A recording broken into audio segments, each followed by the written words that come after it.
সোহেল কুঁড়ে ঘরের চারপাশে ঘুরতে থাকে এবং একটা ছোট জানালা দেখতে পায়। এই তো একটা জানালা, এটা দিয়ে হয়তো ভেতরে ঢোকা যাবে। খুব সাবধানে কাজটা করতে হবে।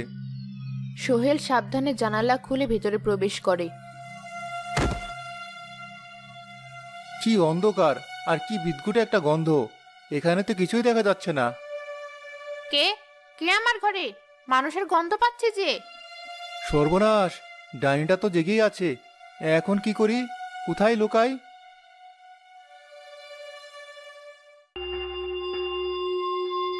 কে তুই? এত সাহস কার যে আমার ঘরে ঢুকেছে? বেরিয়ে আয়, নইলে আমি তোকে পুড়িয়ে ছাই করে দেব। এখন বেরিয়ে গেলে আমি শেষ।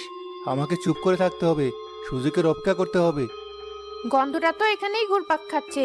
আমার চোখকে ফাঁকি দিতে পারবি, কিন্তু আমার নাককে পারবি না। আমি জানি তুই এখানেই কোথাও লুকিয়ে আছিস। ভালোই ভালোই বেরিয়ে আয় বলছি।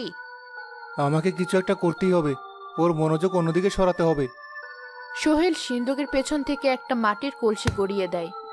ওদিকে, পেয়েছি তোকে। মায়াবতী সেদিকে এগিয়ে যায়। সোহেল সেই সুযোগে সিন্দুকের আড়াল থেকে বেরিয়ে অন্যদিকে সরে যায় এবং ঘরের জিনিসপত্র দেখতে থাকে। কি জিনিস হতে পারে? কি হতে পারে? কি হতে পারে যেটা এই ডাইনির দুর্বলতা? ধুর, এখানে তো কেউ নেই, শুধু একটা কলসি পড়ে আছে। তার মানে অন্যদিকে। চালাকি, আমার সাথে চালাকি। এই যে পেয়েছি। এ কি? তুই তো একটা ছেলে, তোর এত সাহস? তুই এসেছিস আমার শিকার হতে? আমি এসেছি রিনাকে তোর হাত থেকে বাঁচাতে। তুই একটা নিরীহ মেয়ের জীবন নষ্ট করেছিস। তুই একটা সামান্য মানুষ, একটা কুড়াল নিয়ে এসেছিস আমার সাথে লড়তে? তুই জানিস আমার কত শক্তি? তোর শক্তির উৎস আমি নষ্ট করে দেব। তাই নাকি? দেখা যাক কার কত ক্ষমতা। আমার ঘরের সব সাপ একে শেষ করে দে। আমার কাছাকাছি আসবি না। কাছে এলে এক কপি দুটুকরো করে দেব। ওদের মারবি? কতগুলোকে মারবি? আমার জাদুতে এরা আবার জীবিত হয়ে উঠবে। আমাকে তোর সাথে লড়ে সময় নষ্ট করলে চলবে না। আমার লক্ষ্য অন্য। কে খুঁজছিস? তোর মৃত্যু খুঁজছিস? দাঁড়া, আমি তোকে সেটা দিচ্ছি। মায়াবতী তার লাঠি থেকে একটা আগুনের গোলা সোহেলের দিকে ছুঁড়ে মারে। অল্পের জন্য বাঁচলাম। ডাইনিটা তো খুব শক্তিশালী। সোহেল দৌড়াতে দৌড়াতে একটা পর্দার আড়ালে চলে যায় এবং পর্দা সরাতেই কালো আয়নাটা দেখতে পায়। এটা কি? একটা আয়না? কিন্তু এমন কালো কেন? না, ওটাতে হাত দিবি না, ওটা আমার প্রাণ। তাহলে পেয়ে গেছি তোর সেই দুর্বলতা। আমি তোকে বাঁচতে দেব না। মায়াবতী সোহেলের দিকে ছুটে আসে। সোহেল তার কুড়াল দিয়ে সজোরে আয়নায় আঘাত করে এবং আয়নাটা ঝনঝন শব্দে ভেঙে চুরমার হয়ে যায়। আমার শক্তি, আমার সব শক্তি চলে যাচ্ছে।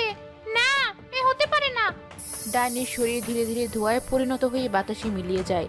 ঘরের সব সাপও ধুলো হয়ে যায়। শেষ পর্যন্ত পারলাম। ডাইনিটা শেষ। কিন্তু রিনাকে কিভাবে আগের রূপে ফিরিয়ে আনবো? এটা কি? কোনো বই বলেই তো মনে হচ্ছে। যে মায়ায় বেঁধেছি সেই মায়া খোলার মন্ত্র। ফুলের বাগানে গিয়ে বলতে হবে, মায়ার বাঁধন খোলো, মানব জীবন ফিরে আসুক। পেয়ে গেছি, রিনাকে বাঁচানোর উপায় পেয়ে গেছি। রিনা, ভয় পেও না, আমি এসে গেছি। আমি তোমাকে আবারও মানুষ বানানোর মন্ত্র খুঁজে পেয়েছি। মায়ার বাঁধন খোলো, মানব জীবন ফিরে আসুক। সোহেল মন্ত্র পড়ার সাথে সাথে ফুল গাছটি উজ্জ্বল আলোয় ঢেকে যায়। রিনা আবার আগের রূপে ফিরে আসে। সোহেল, তুমি সত্যিই পেরেছো। রিনা, তুমি ঠিক আছো? তুমি আমার জীবন বাঁচিয়েছো। আমি তোমার এই ঋণ কোনোদিন শোধ করতে পারবো না। আমরা এত বড় বিপদ থেকে রক্ষা পেয়েছি, এটাই অনেক। হ্যাঁ, আমরা এই জঙ্গলকে একটু অভিশাপ থেকে মুক্তি দিলাম। চলো এবার বাড়ি ফিরে যাই।